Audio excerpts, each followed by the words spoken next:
So let's go in and add these three guys into a folder.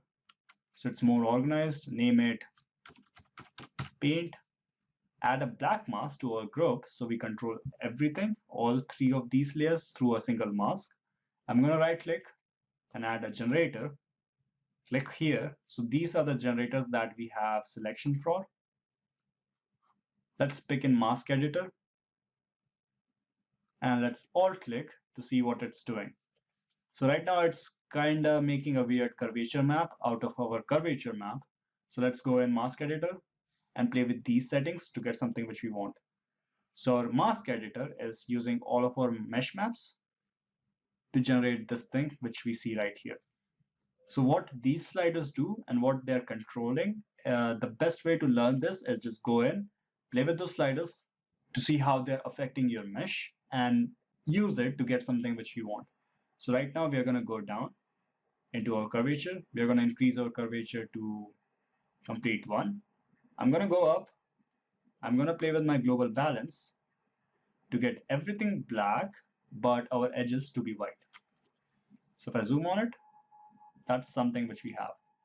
If I press M, you see our paint is showing only in these areas, but not on everything else. So right now our paint is white here and black here. We can invert our mask just by going to our mask editor. And if you click on global invert and turn it on, we have it on. So now our paint is chipping around the corner here and everywhere here.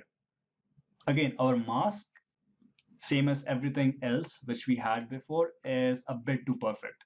So if I alt click on my mask, you see it has same pattern as every other thing which we created. It's kind of perfect. To break it up more, we can go in, add a fill.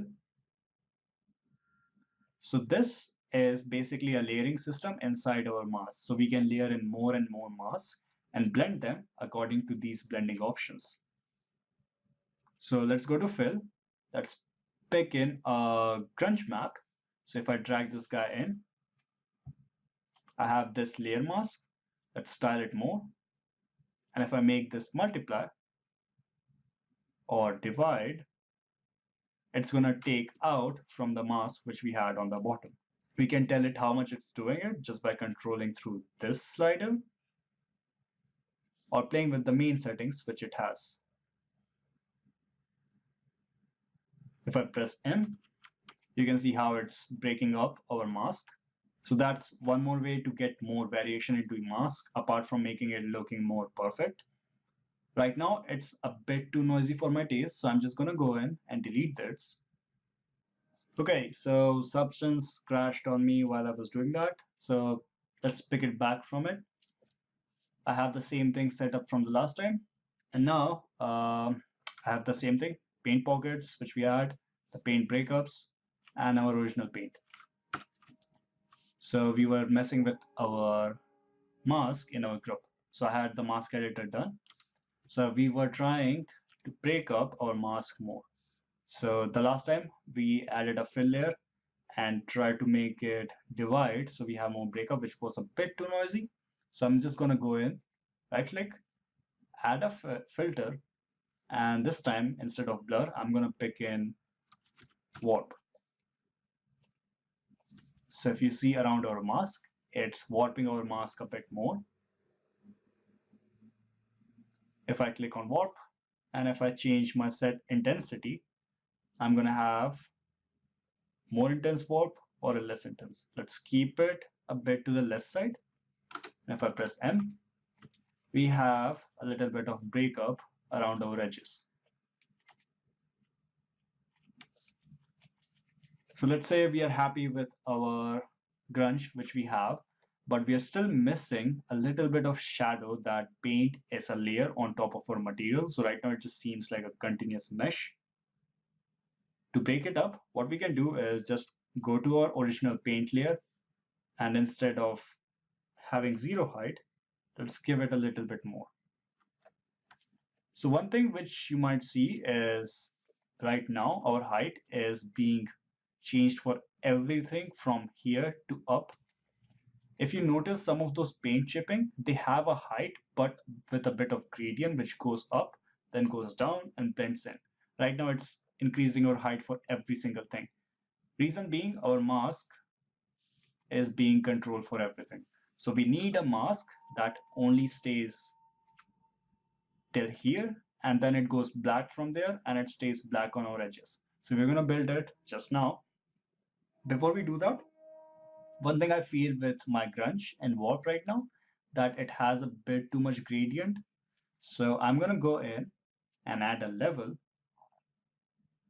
Level gives us the ability to basically level out our grayscale map. So let's play with this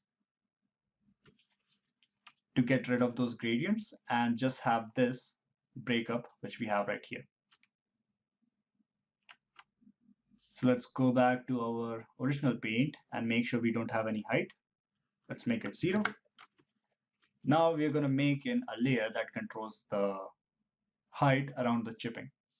So let's go up on top of our layer. Let's create a fill layer, name it paint chipping height.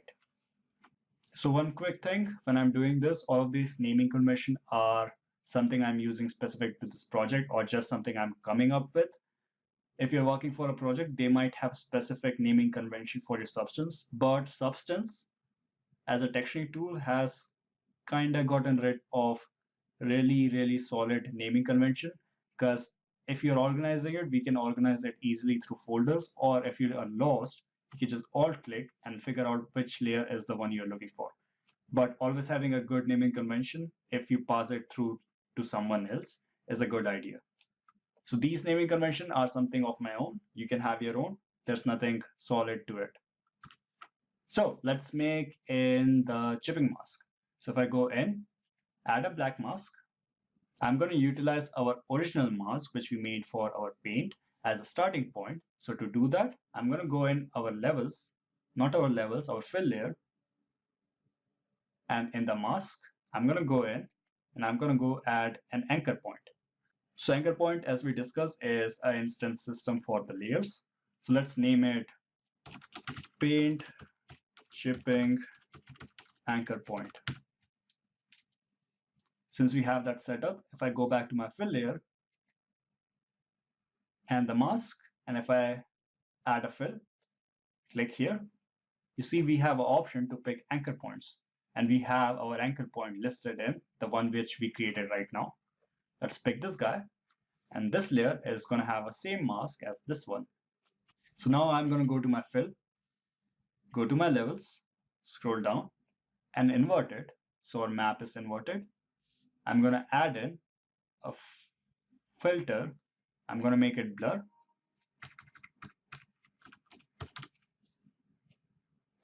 I'm going to increase my blur intensity so our white kind of pushes a bit further. But now we have a huge gradient right here.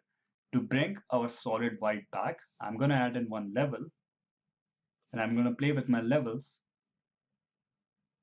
till our white is taking a bit more over. I'm going to have a little bit of gradient on the side so we have a natural flow. But now this white is taking over everything, even the grunges we have made. So to fix that, we're going to add in one more fill. I'm going to go pick in our same anchor point and make this guy multiply. So we have a new mask that is only controlling the borders of our paint chipping. So if I go back to M, if I go to my fill layer, let's disable everything but keep roughness on and our height on. If I press C, I'm going to scroll through my channels. And if I go to my roughness, I'm going to give it a little bit more roughness than our base paint. I'm going to press M. I'm going to go to my height. And if I increase my height now, you see it's only changing in the corners now. It has a solid gradient. We can always change it just by going here, going to our levels, changing it to give it a bit more to the corner and having a softer fall off. So now if I zoom out, we can see our paint layers is only chipping out in the corner, not chipping out, but have a height around the corner.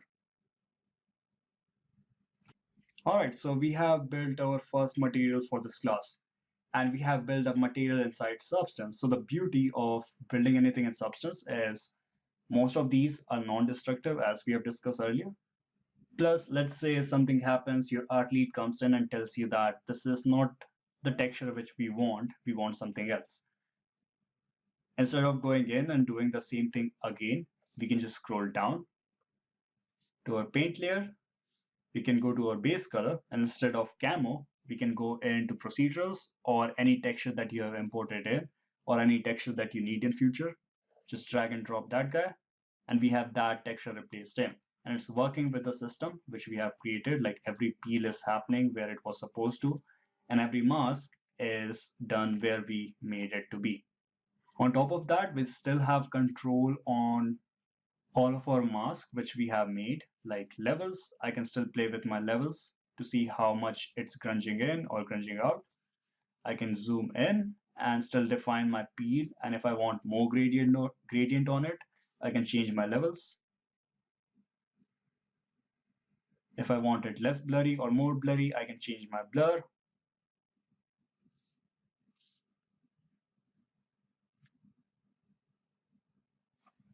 And let's say if I want to hand paint some of those peels, I can go in to my original paint mask. Under the anchor point, I'm going to create a fill. I'm going to create a paint, and let's bring this guy down here. So everything I paint in this mask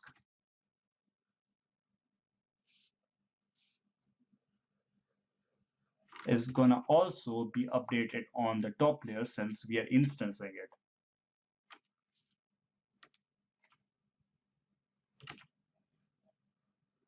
So we can hand paint these information in. We can erase some of these. We can paint them back in. And that system is pretty much non-destructive. Something like this. Let's delete this guy. Let's create one more paint. Move this down. Let's go to my brush. And I'm going to pick in my basic heart. So let's go over brushes shortcut real quick. Control, left click and drag to your left is going to change the size. Control, left click, drag to up is going to change your hardness. And control, left click, drag is going to rotate your alpha if you have any. So I can go in and pick alpha. It's going to rotate my alphas. Let's go back and pick our basic hard. And we can paint in these guys. One thing you might notice is I'm using a pen and it's using a pressure sensitivity. We discussed this earlier, but the pressure sensitivity buttons are right here. So I'm going to make it no pressure. So everywhere I paint black, it's going to run the same operation which we have constructed here, and it's going to update on our paint peel as well. So the caveat with Substance texturing is it kind of looks a bit machine generated. Substance tool gets you 80% there super fast, and you don't have to do much hard work to get something like this. The rest of the 20% and the love which you want to show to your texturing comes from your side, a bit more hand painting to get rid of the machine feeling.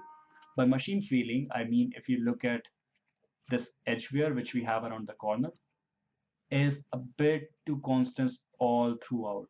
And in real life, this is not the thing. So every time I see some of the Substance texture material out there and they have a procedural look, I know it's done by a junior or someone who's starting to learn Substance. That's something you might want to look out for. Don't have a look which looks machine generated. So to fix that and give it the last 20% push, which we can do is just add a paint layer. Let's add one more now. If I move it down and make it multiply. So with multiply, I can erase these guys, which we have created in.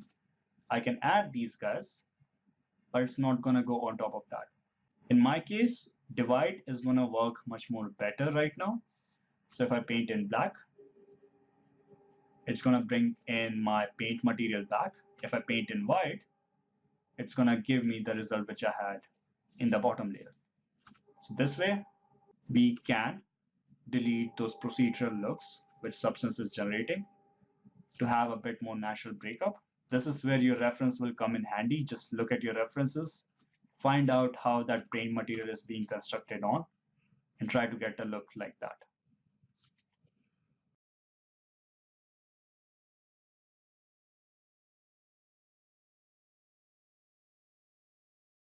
So let's finish this class by adding some stickers to our character.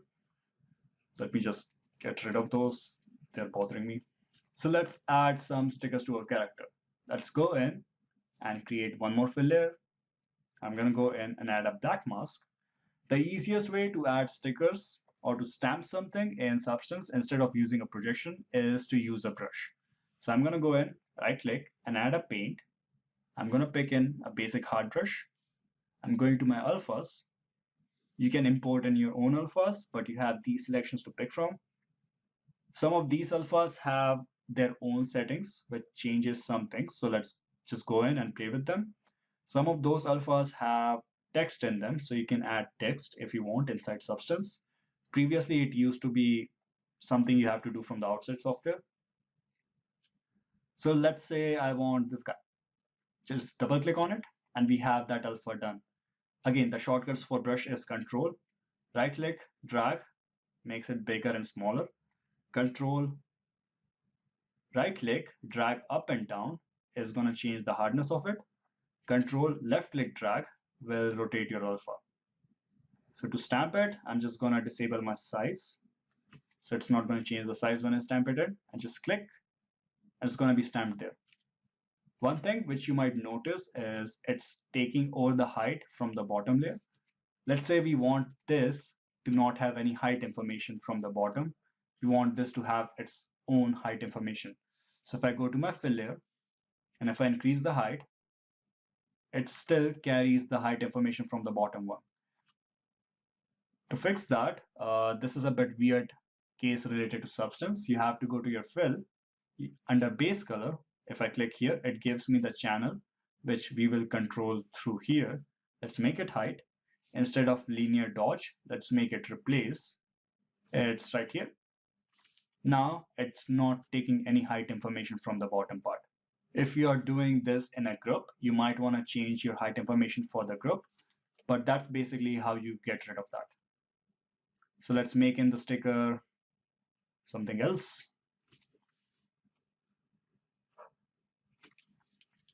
So this is how you construct the material in Substance, and this is how you texture it. This is a basic example of how to do it.